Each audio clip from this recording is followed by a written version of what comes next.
Hi, I'm Debbie Georgatos, and this is Ladies Can We Talk? I want to talk with you about a case that is pending before the United States Supreme Court right now in January of 2016. It's called Friedrichs versus the California Teachers Association and many other parent-teachers unions.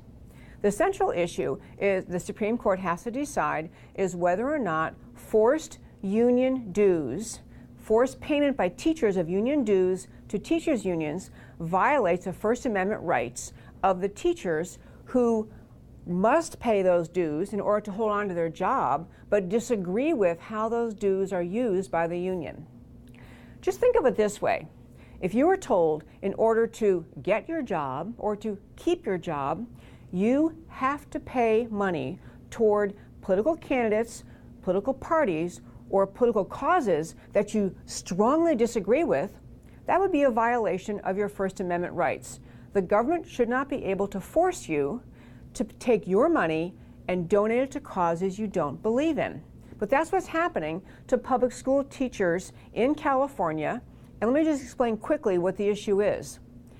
In California, the teachers' union, this particular union, donates money to candidates and political parties all on the American left. In fact, if you go to a fabulous website called OpenSecretsorg and look at the major donors to political campaigns around the country, you'll discover that public unions, especially public school teacher unions, donate millions of dollars to political campaigns, and ranging from somewhere to 97 to 100% of those donations go to Democrat candidates, the Democrat Party, or liberal causes. So teachers, like the plaintiff in this case before the United States Supreme Court, are trying to make the point, why should I, to have to hold on to my job, have to pay money toward this union when I don't agree with what they stand for? I think just the opposite of that.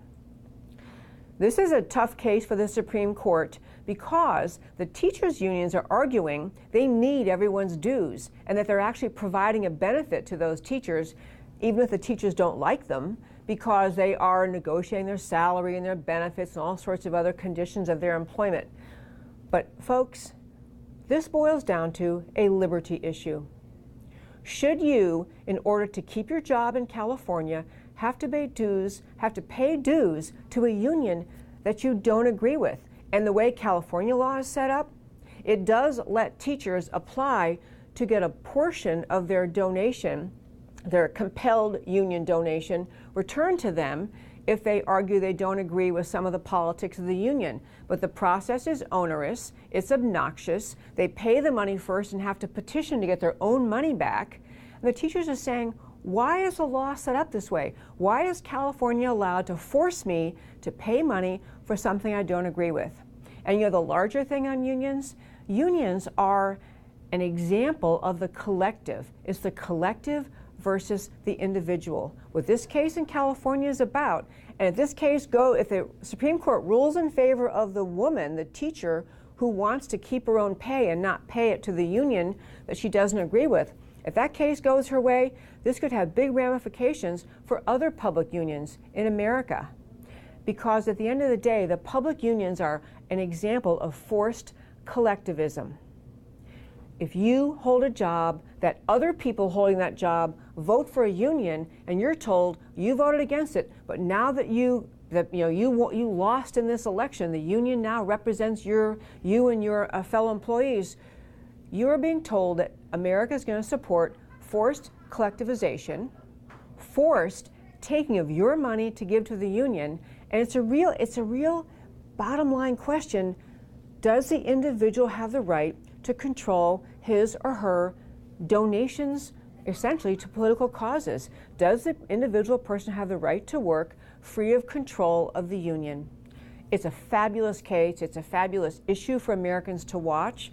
And on my show, Ladies Can We Talk? I'm going to be talking more in the coming months about public unions, about whether the existence of public unions at all is consistent with the freedom guaranteed in America. I'm Debbie Georgatos, and in Ladies Can We Talk? We talk about all sorts of issues facing America, including this one, public unions. Our show is on every Sunday from 6 to 8 p.m. Central Time. on 660 AM The Answer.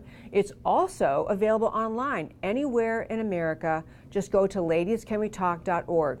Let's all be part of the political conversation about our precious country. This is Debbie Georgatos, and Ladies Can We Talk.